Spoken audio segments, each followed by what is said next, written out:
दोस्तों, आप लोग हमारे चैनल के माध्यम से जितनी भी कहानियाँ सुनते हैं उन सारी ही कहानियों के अंदर ज़्यादातर जो चीज़ें देखने को मिलती हैं, क्राइम के पीछे अगर कुछ वजहें देखने को मिलती हैं तो वो वजहें ये होती हैं कि अवैध संबंध हो जाते हैं या फिर कोई ऐसा पैसे का लेन देन होता है। लेकिन दोस्तों, आज की जो कहानी मैं आप लोग को सुनाऊँगा, आज की जो वारदात मैं आप लोग को सुनाऊँगा, इस वारदात को सुनने के बाद में, इस कहानी को सुनने के बाद में आप लोग एक बार को सोचेंगे और सोचने के बाद में आप लोग इस नतीजे पर पहुंचेंगे कि आखिर इस भाई को ऐसा करने की ज़रूरत क्या आन पड़ी थी। इसके पास हज़ारों रास्ते थे, लेकिन इसने इस तरीके का रास्ता आखिर क्यों चुना और उसके पीछे वजह क्या थी, ये कहानी में आप लोग को पता चलेगा।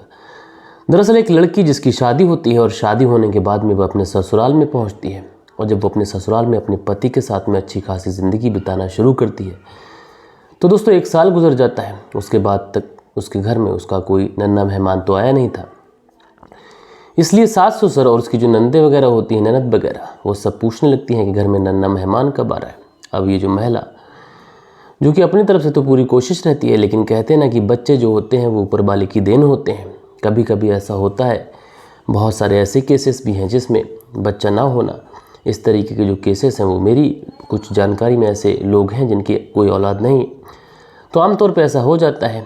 कहते हैं कि औलाद जो होती है ये ऊपर वाले की देन होती है और किसी के हाथ में कुछ नहीं। हालांकि आजकल की जो मेडिकल साइंस है उसने कुछ इस तरीके की चीज़ें ईजाद की हैं, कुछ इस तरीके की एक्सपेरिमेंट कर कुछ इस तरीके के आविष्कार किए हैं जिसकी वजह से जो बे औलाद हैं उनका जो सपना है वो भी साकार हो जाता है। लेकिन दोस्तों, जब इस महिला की कोई औलाद नहीं होती है, शादी के तकरीबन 18 साल का लंबा अंतराल गुजर जाता है और 18 साल का वक्त गुजर जाता है, कोई औलाद नहीं थी और दोनों पति पत्नी तमाम तरीके के डॉक्टर हॉस्पिटल के चक्कर लगा कर हार गए थे। लेकिन जब उसके लड़की के भाई को ये पता चलता है कि उसकी बहन बच्चे को लेकर बहुत ज़्यादा परेशान रहती है, बहुत ज़्यादा उदास रहती है, तो उसके बाद में वो भाई इस नतीजे पर पहुंचता है, वो भाई एक ऐसा फ़ैसला लेता है कि अपनी बहन की गोद भरने के लिए वो ऐसा कदम उठाता है जिसको सुनने के बाद में आप लोग वाकई हैरान हो सकते हैं, परेशान हो सकते हैं। तो दोस्तों, क्या हुआ था इस पूरी घटना के अंदर, परत दर परत, पॉइंट टू पॉइंट विस्तार से मैं आप लोग को बताऊंगा। बस आप लोग इस वीडियो में अंत तक बने रहिएगा। रात के 10 बज चुके हैं। मैं हूं आप सभी का अपना शावेज़ मलिक और हाजिर हूं आप लोग के सामने फिर से एक क्राइम की कहानी को लेके, एक क्राइम की घटना को लेके। और दोस्तों, ज़्यादा वक्त ना लेते हुए सीधा इस कहानी का रुख करते हैं। और आज की जो कहानी, आज की जो घटना, आज की जो वारदात मैं आप लोग को सुनाने जा रहा हूँ, ये कहानी है उत्तर प्रदेश से। और दोस्तों, इसी उत्तर प्रदेश का एक शहर लगता है जो कि कानपुर नाम से हम लोग जिसको जानते हैं, काफ़ी ज़्यादा फेमस शहर है। और दोस्तों, इसी कानपुर का एक थाना लगता है फील खाना थाना क्षेत्र, और इसी फील खाना थाना क्षेत्र में एक सब्जी मंडी पड़ती है जिसको फूलबाग सब्जी मंडी कहते हैं। और दोस्तों, इसी फूलबाग सब्जी मंडी के पास में एक व्यक्ति जिसका नाम छोटू, जो कि फलों का ठेला लगाता है, इसका एक 2 साल का बेटा है। इसका जो 2 साल का बेटा है जिसका नाम कार्तिक, वो पड़ोस में ही रहने वाले कुछ बच्चों के साथ में घर के बाहर खेल रहा था। अब जो छोटू होता है, इसका जो बेटा है 2 साल का, वो बाहर खेल रहा है। जो छोटू की पत्नी है गुड्डी देवी ये अपने घर में कामकाज कर रही है। आमतौर पर अमूमन ऐसा हो जाता है कि आस पड़ोस के जो बच्चे होते हैं वो घर में कोई छोटा बच्चा होता है उसे अपने साथ ले जाते हैं बाहर खेलने के लिए। अब जो 2 साल का कार्तिक जो था ये भी बाहर खेल रहा होता है। माँ जो थी वो, उसे कोई चिंता नहीं थी क्योंकि घर के ही बाहर खेल रहा था, कोई ज़्यादा दूर तो गया नहीं था, इसलिए माँ अपना कामकाज संभाल रही होती है। लेकिन जब वो बाहर निकल के देखती है तो वहाँ पर उसका जो बेटा होता है वो नहीं होता है, कार्तिक। अब वो कार्तिक नहीं होता है तो वो बच्चों से पूछती हैं। अब बच्चे जो होते हैं वो वहाँ पर उस समय जो बच्चे कार्तिक के साथ में खेल रहे थे वो उस समय वहाँ पर मौजूद नहीं होते हैं, कुछ अन्य बच्चे उस समय वहाँ पर होते हैं। तो बच्चे कहते हैं हमें तो इस बारे में पता नहीं कि कार्तिक कहाँ गया।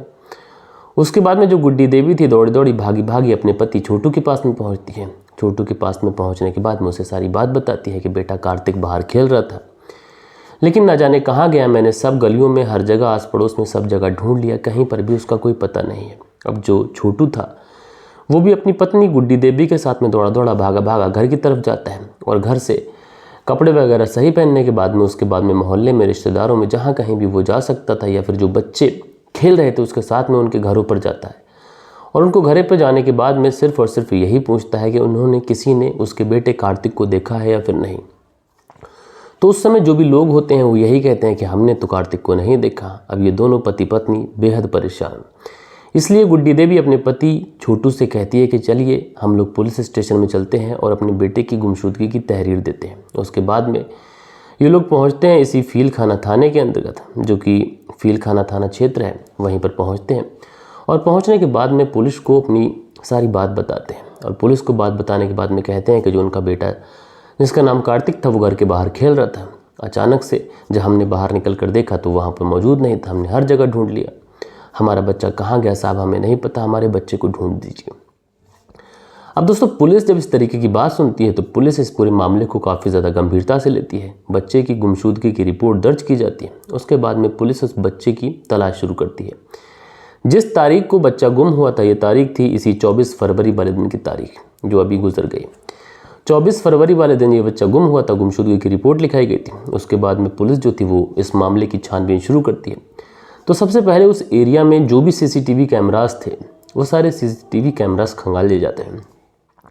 और दोस्तों उन सीसीटीवी कैमरास को जब खंगाला जाता है तो लगभग 100 से ज़्यादा सीसीटीवी कैमरास जो थी वो पुलिस खंगालती है। और 100 से ज़्यादा सीसीटीवी कैमरास खंगालने के बाद में पुलिस को एक संदिग्ध फुटेज दिखाई पड़ती है, जिसमें एक बाइक, उस पर एक बच्चा है और 2 व्यक्ति बैठे हुए हैं। और बाइक का जो नंबर है वो भी साफ दिखाई पड़ रहा है।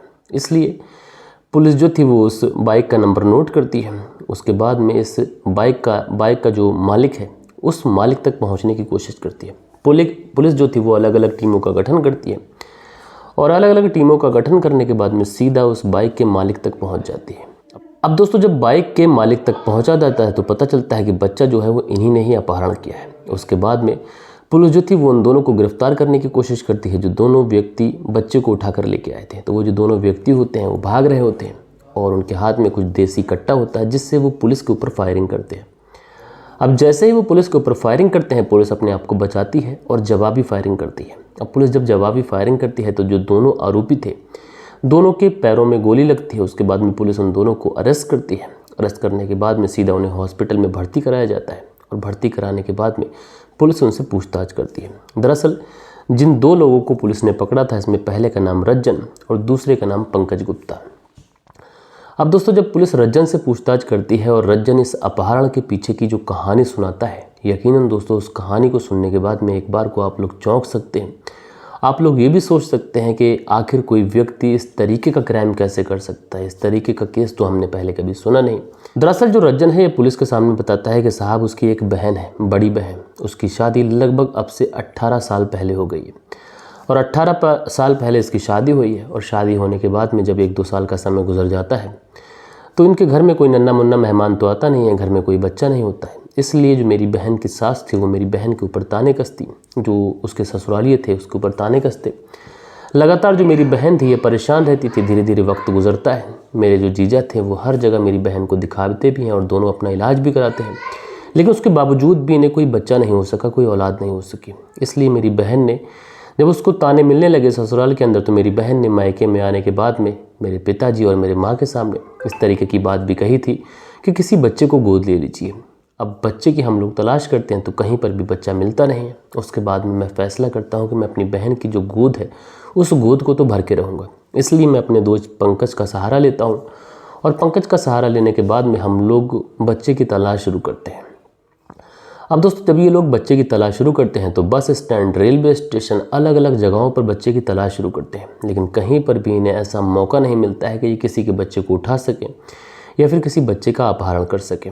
अब दोस्तों उसके बाद में ये लोग इसी फूलबाग सब्जी मंडी के पास से गुजर रहे होते हैं कि यहाँ पर देखते हैं कि कुछ बच्चे खेल रहे हैं और उन बच्चों के साथ में एक 2 साल के आसपास का बच्चा है, वो भी खेल रहा है।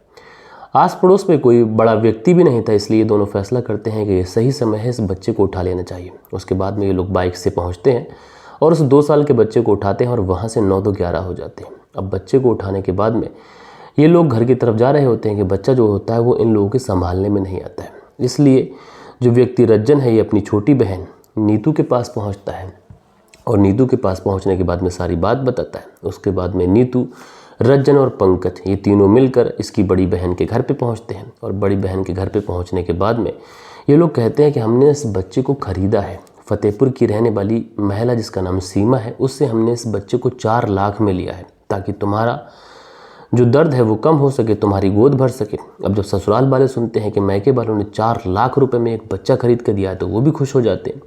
ये लोग एक झूठा स्टाम्प भी बनाते हैं जिस पे ये बाकायदा लिखवाते हैं कि 4 लाख में सीमा नाम की महिला ने इस बच्चे का सौदा किया है। अब दोस्तों पुलिस वाकई में जब इस बात को सुनती है तो पुलिस हैरान भी होती है। उसके बाद में पुलिस उस बच्चे की पता लगाती है कि बच्चा कहाँ पर है।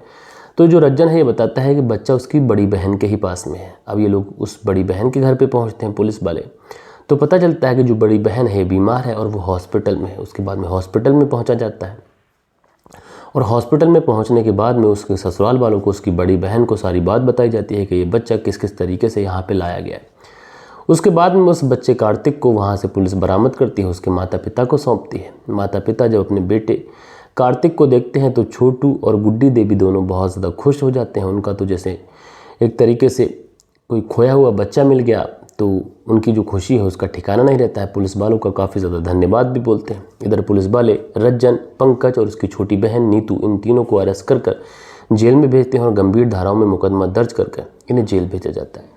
लेकिन दोस्तों आज की कहानी आप लोगों ने देखा, ना तो इस कहानी में कोई अवैध संबंध था, ना तो कुछ ऐसी चीज़ें थी कि क्राइम हुआ हो, कोई मर्डर हुआ हो, लेकिन यहाँ पे एक ऐसा अपहरण हुआ जिसमें एक 2 साल के बच्चे का अपहरण हुआ और इसमें एक भाई ऐसा दोषी बना अपनी बहन की गोद भरने के लिए जिसकी वजह से उसे अपनी ज़िंदगी अब सलाखों के पीछे गुजारनी पड़ेगी। लेकिन दोस्तों सबसे बड़ा सवाल ये था कि यहाँ पर गलती किसकी थी। अगर उस लड़की का बच्चा नहीं हो रहा था जो उसकी बहन शादी करके गई थी, तो ससुराल वालों को क्या हक बनता था कि उस बहन के ऊपर ताने कसे जाएं। बच्चे जो होते हैं ऊपर वाले की देन होते हैं, इसमें किसी की कोई गलती नहीं होती है, किसी की कोई खामी नहीं होती है। तो दोस्तों अगर किसी का भी घर परिवार में कोई औलाद ना हो, कोई बच्चा ना हो, तो उसके ऊपर ताने नहीं कसने चाहिए। और दूसरी तरफ बहुत सारे केसों में ऐसा होता है कि किसी महिला की सिर्फ लड़कियां होती हैं, तब भी उस महिला को ही दोष मढ़ दिया जाता है। अब आप लोग बताइए कि एक महिला कैसे तय कर सकती है कि उसकी पेट में, उसकी कोख में पलने वाला बच्चा लड़का हो या फिर लड़की। ये तो ऊपर वाले की देन है। वो लड़की भी दे सकता है, लड़का भी दे सकता है, तो दोनों को ही संतान है और दोनों को ही अपने सीने से लगाना चाहिए। बहरहाल दोस्तों आप लोग इस पूरी घटना को किस तरीके से देखते हैं, अपनी राय नीचे कमेंट्स बॉक्स में ज़रूर से ज़रूर बताइएगा। और कल के दिन जिन लोगों के भी कमेंट्स आए हैं, अब वक्त होता है कि उन लोगों के कमेंट्स पढ़े जाएं। सो दोस्तों हमारे वीडियोस पे जो कल के दिन कमेंट्स आए हैं, इसमें मोहम्मद इकबाल जी हैं, लिखते हैं लाइव तो नहीं सुन सका, अभी सुना हूँ, लाइक भी रोज़ करता हूँ। तो मोहम्मद इकबाल जी आपका बहुत बहुत शुक्रिया। उसके बाद में हैदर लस्कर हैं, लिखते हैं नाइस स्टोरी। हैदर हुसैन लक्सर, बिहार, असम, सिलचर, सैदपुर से हमारी कहानी सुनते हैं, तो भैया शुक्रिया। उसके बाद में आलोक हैं, लिखते हैं नाइस स्टोरी जी, तो भैया आपका शुक्रिया। उसके बाद में सुनील त्यागी जी हैं, लिखते हैं नमस्कार भाई साहब, रेनू सुनील त्यागी शाना बुलंदशहर से, तो आप दोनों पति पत्नी का बहुत ज़्यादा शुक्रिया। उसके बाद सेंटर जेल बीकानेर से सुनील चौधरी जी हमारी कहानी सुनते हैं, तो भैया आपका बहुत बहुत शुक्रिया। अनिल सालुंखी जी जो कि काफ़ी दिनों में आज कमेंट्स कर रहे हैं, लिखते हैं शावेज जी बहुत ही बढ़िया परिस्थिति, तबीयत ठीक नहीं थी इसलिए कमेंट्स नहीं कर सका। अनिल सालुंखे, मुंबई महाराष्ट्र से। तो भाई अनिल जी अभी आप कैसे हैं ज़रूर लिखिएगा, और आपके कमेंट्स नहीं आते हैं तो मैं मिस करता हूं आपको, तो कमेंट्स ज़रूर करा करें। उसके बाद में विकी कालिया जी हैं, एचपी से हमारी कहानी सुनते हैं, भैया शुक्रिया। डॉक्टर ए के अग्निहोत्री, प्रयागराज उत्तर प्रदेश भारत से हमारी कहानी सुनते हैं, भैया शुक्रिया। उसके बाद में जो अगला कमेंट्स है हैरान मगर करके लिखते हैं, अस्सलाम वालेकुम शाबेज जी, आप हमेशा मुझे भाई बोलते हैं पर मैं भाई नहीं बहन हूँ, lots of love from Nepal. तो बहन आपका बहुत बहुत शुक्रिया कि आपने मुझे बताया भी। और अनिल सालुंखे जी इस पे इमोजी बना देते हैं हंसते हुए वाली। उसके बाद में नूरुल्लाह हक हैं, लिखते हैं भाई मुझे लगता है औरत चरित्रहीन नहीं थी, उसके पति इल्ज़ाम लगा रहा है खुद को बेगुनाह साबित करने के लिए। तो भले ही उसमें पुलिस की जांच कर रही है, लेकिन भले ही वो अपने आप को बचाने की कोशिश करता हो, अगर उसने क्राइम किया है तो उसको सज़ा ज़रूर मिलेगी। उसके बाद में अमरजीत सिंह है, अपना प्यारा सा कमेंट्स करते हैं। उसके बाद में शिवानंद सिंह है, अपना प्यारा सा कमेंट्स करते हैं। उसके बाद में अगला कमेंट्स पिन्नी का है और आलोक जी हैं, लिखते हैं नाइस स्टोरी। तो भाई आपका बहुत बहुत शुक्रिया। सो दोस्तों ये कुछ प्यारे प्यारे कमेंट्स थे जो कल के दिन आप लोगों के आए थे, और सारे कमेंट्स पढ़े हैं। मुझे भी काफ़ी अच्छा लगता है कि आप लोगों के कमेंट्स पढ़े जाते हैं। तो आप लोग इस कहानी के बारे में क्या सोचते हैं, कहानी सुनाने में क्या खामी है, क्या गलती है, इस बारे में भी ज़रूर लिखिएगा। किसी का बर्थडे विश करना चाहते हैं, किसी को किसी की सालगिरह की बधाई देना चाहते हैं, तो ज़रूर से ज़रूर लिखिएगा। और दोस्तों हम लोग मिलते हैं कल के दिन किसी और क्राइम स्टोरी के साथ में। जब तक के लिए अपना ख्याल रखें, देश का ख्याल रखें, परिवार के रिश्तों की अहमियत को समझें। जय हिंद, जय भारत।